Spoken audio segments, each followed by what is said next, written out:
me, Colin from Overlanding, Overland! The cruiser's back on the road finally! Why do influencers always talk like that? What's the point of that? I don't get it. Anyways, cruiser's back on the road, again, till it's not, because it likes to break down all the goddamn time. But it's perfect timing to review my Capit rooftop tents. I'm not sponsored by Capit. I'm pretty sure if they watch this video, they'd probably take the tent away from me.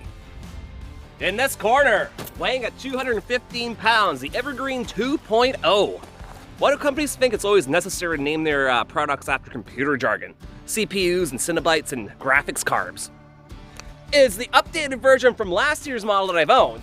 And the main thing I'm overly excited for this year's model is that you can actually leave your bedding in it when you shut it. How amazing is that? The 7.6-inch telescoping ladder. Wait, I mean feet.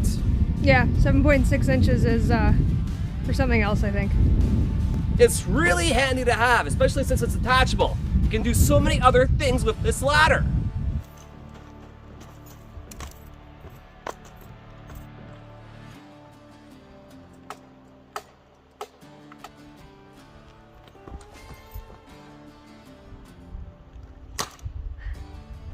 Other updates from last year's model is this mosquito netting instead of the clear vinyl they had last year, which I found super annoying because every morning condensation was trapped in it. Basically, a queen-size mattress in the sky. You can fit you, your fiance, and your girlfriend in here. Oh my god! Oh, I highly suggest you don't, though. Oh, this must be why they use computer jargon for their updated products. There's literally computer parts in here. I wonder what happens if I plug in my portable graphics card in it. Sick! It's a built-in light bar. Other interior features include the no seam mesh. I don't know why you would want that because you can't see them anyways. The anti-condensation mat, a 2-inch foam mattress, and overhead storage for your catheter bag, because don't kid yourself, you're not climbing down this ladder in the middle of the night to take a piss.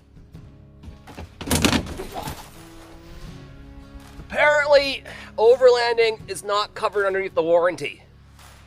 The exterior features include these handy roof racks that are way too tall to put anything on that can actually hold 115 pounds on them, all stainless steel hardware all the way around, and most importantly, me. I'm exterior. Oh, and I almost forgot there's these bags for putting your feet in, because the tent says you can't put your feet in it. It'll void the warranty. Okay, recap time. Let's talk about the pros and cons of the Capit rooftop tent, Evergreen 2.0. Con, it's made out of Chinesium. Chinesium is on the periodic table. You can find it next to potassium. Pro, because it's Chinesium, it's dirt cheap. So it's a prawn. Are you off the ground unlike a ground tent and away from the ground? Pro. Can you use the ladder to fight off a cougar in a ladder match? Bad kitty. Pro. Is there a built-in toilet so you don't have to use the ladder in the middle of the night and fall out of the tent? No. Colin. Can you set it up faster than you can say the guy from Overland Bound looks like a fart? Yes. Pro. Capit, designed for adventure. Make sure to use promo code Overlanding Overland to get 10% off, only for a short time.